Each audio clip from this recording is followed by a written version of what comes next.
ഗോപികെ, എന്താണ് തമ്പ്രാട്ടിക്കുട്ടിന്ന് വലിയ സന്തോഷത്തിലാണല്ലോ? പിന്നെ കല്യാണം നടക്കാൻ പോണ പെണ്ണിന്റെ മനസ്സിൽ സന്തോഷം കാണാതിരിക്കോ? അപ്പൊ മുത്തശ്ശനോട് എല്ലാം പറഞ്ഞില്ലേ മനസ്സിലുള്ള ആളെ കുറിച്ച്? പറഞ്ഞു. ഇവിടെ എല്ലാവർക്കും ഇഷ്ടായി.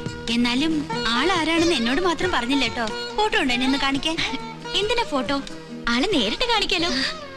നിനക്ക് പരിചയമുള്ള ആളാ. ആണോ? നമ്മുടെ ഉണ്ണികൃഷ്ണൻ. ഉണ്ണികൃഷ്ണൻ എന്ന് പറഞ്ഞ ആ പൂജ ചെയ്യാൻ വന്ന ആള് തന്നെ.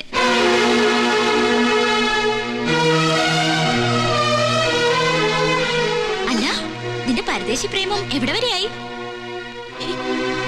ഒന്നും അറിയില്ല. സുലൈമാനെ, സുലൈമാന്റെ സമ്മതത്തോടെയാണോ ഈ കല്യാണം ഉറപ്പിച്ചത്? ഒന്ന് പതുക്കെ. ഈ സുലൈമാനെ എന്നുള്ള വിളി ആരെങ്കിലും കേൾക്കും. കേക്കട്ടെ. എന്താ പേടിയാണോ? സുലൈമാനാണ് നിങ്ങളെന്നറിഞ്ഞ ഗോപിയെ കല്യാണത്തിന് സമ്മതിക്കില്ലല്ലേ?